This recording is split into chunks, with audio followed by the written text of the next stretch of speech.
In the last section, we designed our UI and verified that the custom classes were working properly.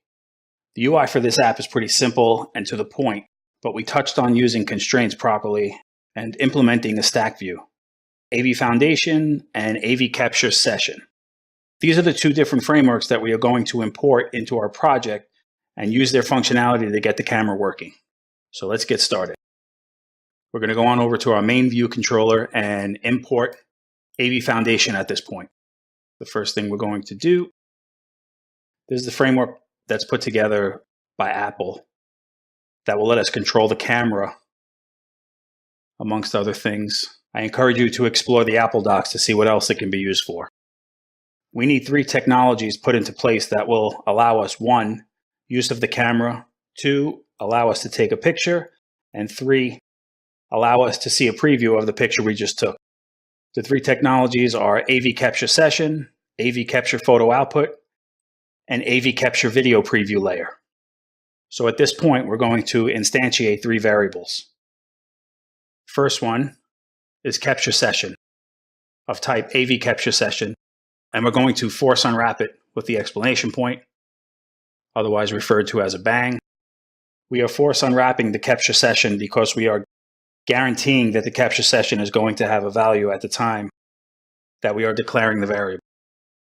Next is going to be a variable titled camera output of type AVCapturePhotoOutput, and we are force unwrapping that with a bang also because we're guaranteeing a value. We know that there's going to be a value and we're guaranteeing it.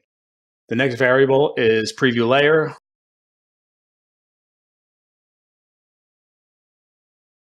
of type AVCaptureVideo Preview Layer.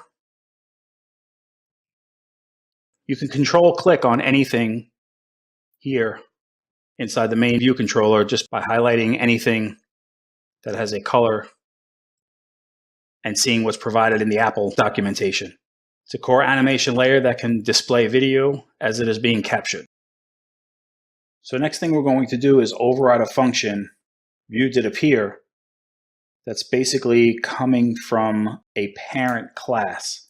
And the reason we use override is because that function is already written inside the parent class. So we call the override because we're going to basically tailor the function to perform the way we want it to perform. That's where the override comes in. This is something that is necessary and crucial to understand in programming, especially in Swift, because we do it a lot when it comes to view controllers. So I just want to stress that point and make sure it's absolutely clear. So at this point, we're going to call the preview layer.frame, and we're going to have it equal cameraView.bounds. Now this is important to understand because here we are assigning the length and width of the preview layer to always equal the length and width of its parent class. So basically every view has a bounds in and of itself, and it is up to us, the developer, to decide where we want a view placed inside a view to sit on its parent's coordinate system and at what size we want it to sit inside of it. This can be a little confusing, but it is crucial to understand. Just a little hint, stuff like this comes up a lot on an interview. Next, we're going to override the function viewWillAppear and basically do the same thing. We're going to call upon the parent class as super.viewWillAppear, and we're going to animate it.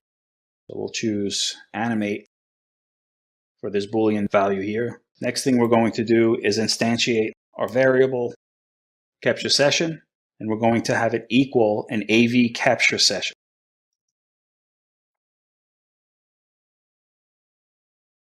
So the next line is the captured session dot session preset is equal to AVCaptureSession dot preset dot HD 1920 times 1080. It's a built-in preset for us and allows us to capture an HD image. So before we get into coding our do catch block, let's review. In this section, we imported AVFoundation and instantiated our variables.